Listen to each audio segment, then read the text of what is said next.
Hello, good morning students. जैसा कि आप सभी जानते हैं, हम जो टॉपिक पढ़ रहे हैं वो लास्ट टॉपिक जो हमने डिस्कस किया था आप लोगों के साथ वो था सांप्रदायिकता। आज जिस टॉपिक को हम आपके साथ डिस्कस करने जा रहे हैं वो टॉपिक है जातिवाद, यानी कि कास्टिसिज्म। कास्टिसिज्म को लेकर लोगों के बीच में बहुत सारी परिभाषाएं, बहुत सारे अर्थ या बहुत सारी भ्रांतियां फैली हुई हैं। मतलब जातिवाद को लेकर लोग, प्रत्येक व्यक्ति अपने मन में एक अलग धारणा, अलग विचार लेके चलता है कि जातिवाद शब्द को नकारात्मक रूप में देखा जाता है। एक तरीके से ऐसे समझ सकते हैं कि जो जातिवाद शब्द है वो नकारात्मकता की तरफ इशारा करता है। जातिवाद से जो है भावना आहत होती हैं, आतंकवाद जो है बढ़ता है, दुराचार बढ़ता है, लोगों में घृणा की भावना पैदा होती है। ये सारी चीज़ें जो हैं हम कहीं ना कहीं जातिवाद से जोड़कर देखकर चलते हैं। जैसे हिंदू मुस्लिम एकता, छोटे बड़े की, ऊंच नीच की, ये सारी चीज़ें जो है जातिवाद पर डिपेंड करती हैं। तो आइए डिस्कस करते हैं जातिवाद क्या है, जातिवाद का अर्थ, ये सारी चीज़ें इस टॉपिक में हम पढ़ेंगे। इस वीडियो में आज जो टॉपिक हम डिस्कस करने वाले हैं वो दो टॉपिक हैं, जिसमें पहला टॉपिक है जातिवाद और जातिवाद के बाद हम जिस टॉपिक को इसमें पढ़ेंगे वो है आतंकवाद। ठीक है, सो लेट्स स्टार्ट। कास्टिसिज्म, जातिवाद का अर्थ। जातिवाद एक जाति के सदस्यों की वह संकुचित भावना है। संकुचित का मतलब छोटी भावना। जातिवाद एक किसी जाति के सदस्यों की, यानी किसी भी एक जाति के सदस्यों की वह संकुचित भावना है जो समाज एवं राष्ट्र के हित की अवहेलना करते हुए, यानी कि संकुचित भावना क्या है? भावना। अवहेलना कौन करता है? भावना करती है, उसकी सोच करती है। जातिवाद एक जाति के सदस्यों की वह सोच है या वह भावना है जो समाज एवं राष्ट्र के हित की अवहेलना करते हुए अपने ही जाति के अन्य सदस्यों के हितों, यानी कि सेम जाति, अपने ही जाति के अन्य सदस्यों के हितों को बढ़ावा देने, उनकी सामाजिक आर्थिक एवं राजनीतिक स्थिति, उनकी सामाजिक आर्थिक एवं राजनीतिक स्थिति को मजबूत करने तथा उनकी प्रगति को प्रेरित करती है।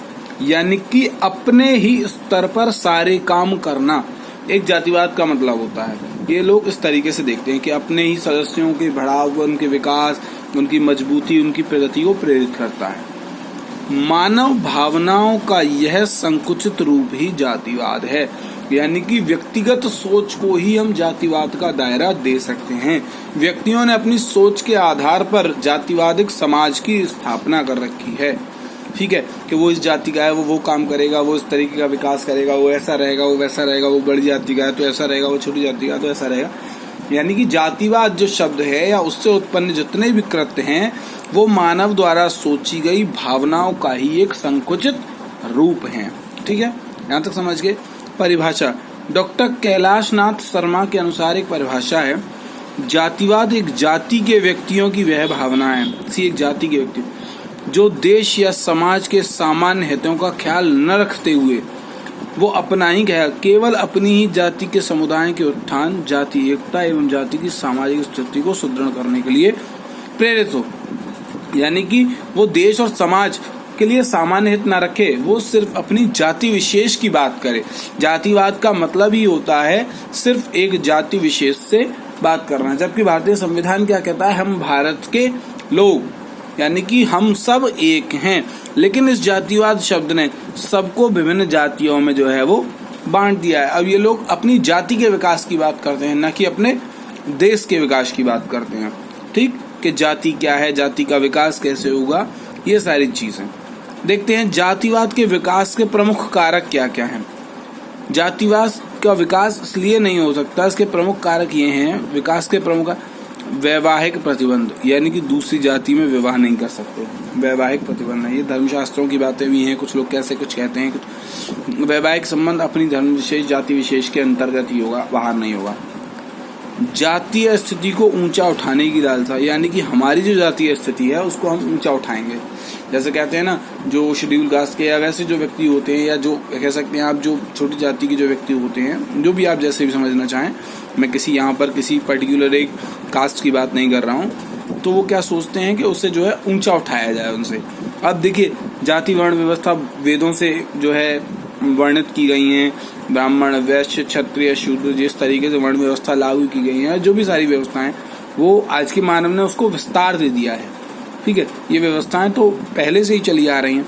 आजकल उसमें आदमी में क्या है, होड़ बन गई है कि उसको ऊंचा उठाने की लालसा है। ठीक, अपने कर्म से ज्यादा व्यक्ति क्या सोचने लग गया है, कैसे ऊंचा उठाया जाए। वो अपने विकास को लेकर इस चिड़ में लगा हुआ है। प्रचार एवं यातायात के साधनों में वृद्धि, वो उसके प्रचार में, उसके यातायात के साधनों में वृद्धि करने लगा है। ठीक है, उसका प्रचार प्रसार करो, उसे बढ़ाओ। जैसे मोस्टली ये चीज़ जैसे हम जो है देखते हैं इस्लामिक संगठनों में, जो आपने देखे होंगे कुछ इस्लामिक संगठन इराक वगैरह के हैं, वो अपने धर्म के प्रचार प्रसार का और उस तरीके से किस तरीके के नरसंहार वगैरह को जो है घोषणा कर देते हैं। आप लोग मूवीज़ में देखते हैं। वो जजमानी प्रथा का विघटन, जजमानी प्रथा ब्राह्मणों में देखी जाती है, यानी कि जजमान यानी कि आपके पूर्वज, यानी कि जिनके नाम के आप जो है लोगों को मानते हैं, जजमान जो होते हैं, जिनके द्वारा आपके यहाँ कुछ अच्छे काम कराए जाते हैं, जजमानी प्रथा का विघटन होना शुरू हो गया। जातिवाद का उद्गम स्रोत जाति है, यानी कि इन जातियों से ही जातिवाद फैला। जातियों से जातिवाद कैसे फैला? विभिन्न जातियों के लोग ने अपने अपने जातियों को अलग अलग समुदाय में बांट लिया, तो वो जातिवाद का उदय मान लिया गया। ठीक, नेक्स्ट, विभिन्न जातीय संगठन, बहुत सारे जातीय संगठन तैयार होना। ठीक है, तो यहाँ तक ये पॉइंट्स क्लियर हो गए होंगे सबको कि वैवाहिक स्थिति पर प्रतिबंध लग गया। वैवाहिक स्थिति, जातीय स्थिति को ऊंचे उठाने की लालसा लोगों में जागृत हो गई। यातायात और प्रचार के साधन में वृद्धि करने लगे कि भाई अपनी विशेष जाति को उठाओ। जजमानी प्रथा का विघटन हो गया, जिसमें लोग बाग अपना सामान अपने जजमानों को देते थे, जिनको लोग मानते थे, उन सब चीज़ों को। जातिवाद का उद्गम स्रोत जाति कैसे है? क्योंकि विभिन्न जातियों के लोगों ने अपने आप को अलग अलग जाति समूहों में बांट लिया, जिसके आधार पर क्या हुआ, कुछ जातीय विभिन्न जातीय संगठन बन गए। ठीक है, ये तो कारक हैं। अब इनके दुष्परिणाम क्या हुए? जातिवाद के दुष्परिणाम क्या है ये देखिए। प्रजातंत्र विरोधी हो गए, ये जनता के विरोधी हो गए। ठीक है, यानी कि प्रजातंत्र विरोधी मतलब प्रजा के विरोधी हो गए। अब क्या होता है कि जैसे सपोज करिए कोई किसी धर्म विशेष या जाति विशेष का राजा वहाँ कहीं हो, तो लोगों ये आरोप लगाने लगे हैं कि ये उस जाति विशेष से हैं और ये अपने ही लोगों का भला करेंगे, तो यहाँ से विरोध की भावना उत्पन्न हो गई। ठीक है, धर्म विशेष जाति विशेष के आधार पर। राष्ट्रीयता के विकास में बाधक, जहाँ सब लोगों को एक साथ मिलकर रहना चाहिए, सब लोगों को एक दूसरे के साथ जो है दुख सुख में साथ देना चाहिए, उनके विकास में बाधक नहीं बनना चाहिए, यहाँ वो चीज़ें बाधक हो गई। जब सब एक साथ अपने देश के लिए काम करेंगे तो राष्ट्र का विकास होगा, लेकिन जब अपने लिए काम करेंगे तो सिर्फ अपना विकास होगा, देश का विकास नहीं होगा। सामाजिक एकता में बाधक हो गया, समाज में बंटवारे शुरू हो गए। एक जाति विशेष के लोग अलग बैठेंगे, दूसरी जाति विशेष के लोग अलग बैठेंगे। गली मोहल्ले बंटने लगे, समाज बंटने लगे, लोग बंटने लगे, मन बंटने लगे। ठीक, नैतिक पतन हो गया, जिससे नैतिक पतन का मतलब हमारी भावनाओं का पतन हो गया। हम एक दूसरे के प्रति जो है घृणा की या दूसरे तरीके की भावनाओं को रखने लगे। भाई भतीजावाद को प्रोत्साहन मिलने लगा। भाई भतीजावाद से मतलब है मैं और मेरे समुदाय या मेरी जाति का ही भाई मेरे लिए सब कुछ है, दूसरे का भाई मेरे लिए कुछ नहीं है। अगर मेरी जाति विशेष के व्यक्ति के साथ कोई घटना हो जाती है तो मैं उसके लिए जान दे दूंगा, लेकिन दूसरे के साथ कोई घटना हो जाती है तो मैं नहीं बोलूँगा। सामाजिक तनाव में वृद्धि हो गई। सामाजिक तनाव से मतलब जनता के समाज में तनाव हो गया, लोगों के मन में भय बन गया कि भाई ये उस जाति विशेष के हैं, इनसे पंगा मत लो, इस तरीके से मत लड़ो, ऐसे मत करो, ये लोग कुछ भी कर सकते हैं, ये ऐसा कर सकते। सामाजिक तनाव, लोगों के लिए समस्याएं खड़ा होना, प्रशासन के लिए समस्याएं खड़ा होना, ये तमाम तरीके की जो समस्याएं हैं वो यहाँ पर लोगों के सामने बनकर खड़ी हुई। नेक्स्ट, जातिवाद को समाप्त करने के कुछ सुझाव मिले हैं। कुछ जाति विरोधी शिक्षा देनी चाहिए, यानी कि जातियों के विरोध में, क्योंकि हम कहते हैं कि हम भारत के लोग, हम सब एक हैं। वहाँ जाति का मतलब क्या है? जाति विरोधी शिक्षा प्रदान की जाए। अंतर विवाह एवं अंतर जाति विवाह का समर्थन। अंतर विवाह, एक जाति और अपनी जाति से बाहर के विवाह का भी समर्थन किया जाना चाहिए, तो जातियों पे असर आएगा। चाहे वो उच्च जाति की बात हो, चाहे निम्न जाति की बात हो, चाहे मध्यम जाति की बात हो। इसमें ऐसा नहीं है मैं किसी विशेष जाति की बात यहाँ मैं कर रहा हूँ, मैं सभी जातियों के बारे में इस चीज़ को आपके साथ शेयर कर रहा हूँ।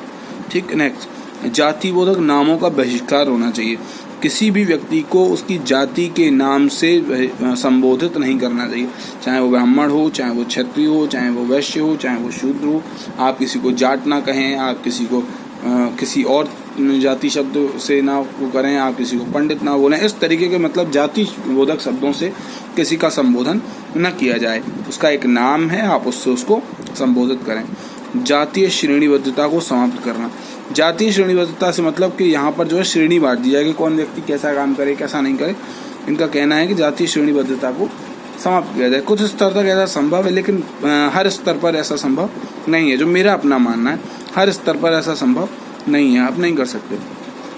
जातीय संगठनों को हतोत्साहित करना, यानी कि जो जातीय संगठन बन गए हैं उनको तोड़ना, उनको हतोत्साहित करना, कमजोर करना, यानी कि लोगों के मन में वो भावना पैदा करना कि जाति धर्म कुछ नहीं होता, सब एक दूसरे के साथ रहेंगे, सब एक दूसरे के भाई हैं, सब एक दूसरे के विकास में सहायक बनेंगे। सांस्कृतिक एकीकरण को प्रोत्साहन दीजिए, हमारी संस्कृतियों को इकट्ठा करिए, उनको प्रोत्साहित करिए। ये सारी चीज़ें जाति व्यवस्था को समाप्त करने के लिए लाभदायक हैं। हमें अपनी संस्कृति को, वसुधैव कुटुंबकम की भावना को समझना चाहिए, एक साथ रहने की, भाई भतीजावाद की, इन सारी चीज़ों को समझना चाहिए कि हम कैसे रहें। हम ये भाई भतीजावाद को इस अर्थ में ना लें कि सिर्फ मेरी जाति विशेष से। भाई भतीजावाद का मतलब है रास्ते पर चलता हुआ प्रत्येक वो व्यक्ति जो आपका जानकार है और नहीं है, वो आपका भाई है। ठीक, अगर उसके साथ कोई समस्या आती है तो जिस तरीके से आप उसके साथ खड़े हैं, अपने भाई के साथ खड़े होंगे, उसी तरीके से आप उसके साथ भी खड़े होंगे। तो ये सारी चीज़ें जाति व्यवस्था को समाप्त करने के लिए बहुत लाभदायक सिद्ध हो सकती हैं। ठीक, तो इस तरीके से हमने देखा कि जाति व्यवस्था क्या है, जाति धर्म, जातिवाद क्या है, जातिवाद के प्रमुख कारक क्या हैं, उसके दुष्परिणाम क्या पड़ सकते हैं, उसको समाप्त करने के क्या सुझाव हैं। अब हम देखते हैं जातिवाद का कभी कभी आतंकवाद की तरफ भी एक इफेक्ट होता है। तो हम एक टॉपिक पढ़ेंगे यहाँ पर, आतंकवाद। आतंकवाद क्या है, चलिए। आतंकवाद, टेररिज्म, आप सब जानते हैं आतंकवाद से मतलब यानी कि वे व्यक्ति जो आपकी हंसी खुशी, आपके अच्छे जीवन में, आपके देश में आतंकवाद यानी कि आतंकी घटनाओं को करने, आतंकी जो घटनाएं उनको अंजाम देते हैं, है ना, उसको हम आतंकवाद कहते हैं। आतंकवाद निरपराध लोगों तथा संपत्ति क्षति पहुंचाने का आज एक प्रमुख माध्यम बन गया है। यानी कि लोगों को, निरपराध लोगों का, जिनका कोई दोष नहीं है, जिन्होंने कोई अपराध नहीं किया, उनको उनकी संपत्ति को क्षति पहुंचाने का एक प्रमुख माध्यम बन गया। यानी कि वो अपनी दहशत बनाते हैं, अपना भय बनाते हैं, इसका एक साधन बन गया है।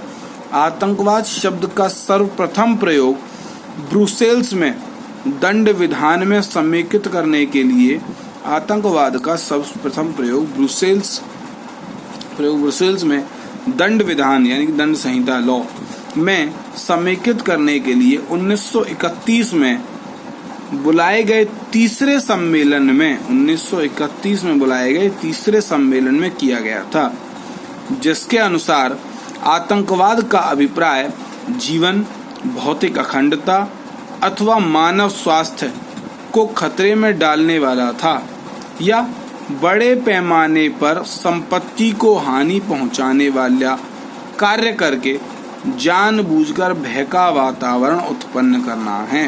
ठीक है, क्या है, या जानबूझकर बड़े पैमाने पर देश दुनिया को संपत्ति को क्षति पहुंचाने वाला कार्य करके जो है भय का वातावरण तैयार करना। जैसे मैंने कहा, आतंकवाद का सीधा सा मतलब क्या है, आम जनता के बीच अपना भय बनाना, भय तैयार करना। ठीक, इसके पश्चात अनेक अंतर्राष्ट्रीय सम्मेलनों में, इस सब के बाद भी अनेक अंतर्राष्ट्रीय सम्मेलनों में आतंकवाद को परिभाषित करने का प्रयास भी किया गया कि आतंकवाद क्या है। ठीक है, किंतु कोई सफलता नहीं मिली, क्योंकि आतंकवाद की कोई निश्चित परिभाषा नहीं है।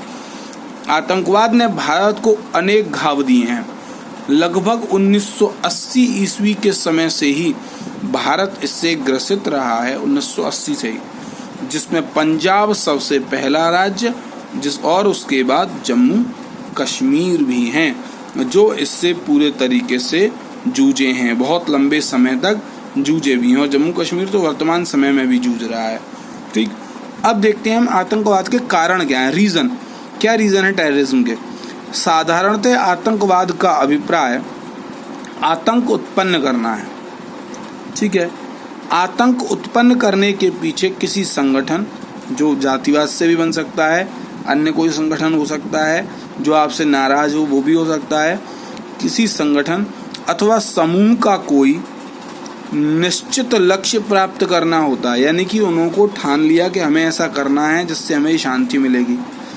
यह लक्ष्य राजनीतिक हो सकता है, राजनीतिक तौर पर, धार्मिक तौर पर हो सकता है, आर्थिक तौर पर हो सकता है, एवं व्यक्तिगत भी हो सकता है। व्यक्तिगत से मतलब किसी व्यक्ति को आपसे कोई समस्या हो, राजनीतिक तौर पर कोई समस्या है, धार्मिक तौर पर धर्म से कोई समस्या हो, आर्थिक पैसे की कोई समस्या, कोई भी व्यक्ति हो सकता है। जरूरी नहीं है हम पूरे गिरोह से आतंकवाद लगाएं, यहाँ एक व्यक्तिगत रूप भी आतंकवाद का हो सकता है। ठीक, आतंकवाद कोई विचारधारा या सिद्धांत नहीं है, बल्कि यह एक तरीका या प्रक्रिया है जिसका प्रयोग कर कोई भी राज्य, राजनीतिक समस्या, ठीक है, राजनीतिक संगठन, स्वतंत्रतावादी समूह, अलगाववादी संगठन, जातीय एवं धार्मिक उद्देश्यों को प्राप्त करना चाहते हैं। ये सारी चीज़ें इसके अंतर्गत आती हैं। ठीक है, यानी कि आतंकवाद कोई भी ऐसा सिद्धांत नहीं है, न ऐसी कोई विचारधारा है। इसमें परिस्थितियां पूरे तरीके से जिम्मेदार होती हैं, बल्कि यह एक ऐसा तरीका है जिसका प्रयोग करके आदमी अपने मन को शांति पहुंचाने जैसे काम करता है। ठीक है, नेक्स्ट देखते हैं आतंकवाद के उपाय या समाधान। इसका उपाय क्या है? सो देखिए, विश्व स्तर पर आतंकवाद सदैव ही किसी न किसी रूप में विद्यमान रहा है, लेकिन यह केवल किसी क्षेत्र विशेष में ही रहा है। यह भी सच है कि इतनी अधिक संख्या में कभी भी लोग व देश आतंकवाद के शिकार नहीं हुए जितना वर्तमान में हो रहे हैं, पहले नहीं हुए जितने आज हो रहे हैं। अमेरिका द्वारा आतंकवाद को समाप्त करने की जो पहल है वह सराहनीय है, लेकिन अमेरिका का उद्देश्य क्या विश्व के अनेक भागों में व्याप्त प्रत्येक आतंकवाद को समाप्त करना है? नहीं, वो सिर्फ अपने यहाँ के आतंकवाद को समाप्त करने के लिए कार्य कर रहा है।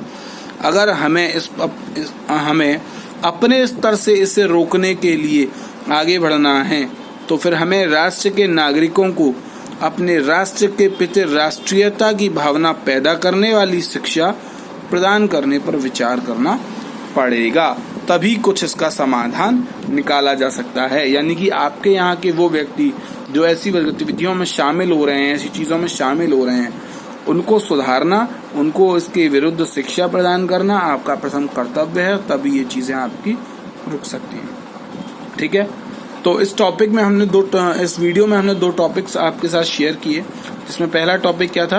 पहला टॉपिक था जातिवाद और दूसरा टॉपिक था आतंकवाद। तो मैं आशा करता हूँ आपको ये दोनों टॉपिक्स मेरे अच्छे से समझ में आ गए होंगे। नोट्स आपको मिल गए हैं, नोट्स में आपको सारी चीज़ें बड़ी क्लियरली मेंशन कर दी हैं, और यहाँ भी आप देख रहे हैं जितनी चीज़ें मैं यहाँ एक्सप्लेन कर रहा हूँ, कोशिश करता हूँ कि अच्छे से अच्छे तरीके से आपको समझाने की कोशिश करूँ, और मेरा मानना है कि आपको चीज़ें समझ में आ रही हैं और आएंगी भी। सो प्लीज़, मैं आपके लिए जो मेहनत कर रहा हूँ, आपके साथ जो मेहनत कर रहा हूँ, ठीक है, आपके लिए कर रहा हूँ, अपने लिए भी कर रहा हूँ, ताकि मुझे भी आपसे चीज़ें जानने का मौका मिले।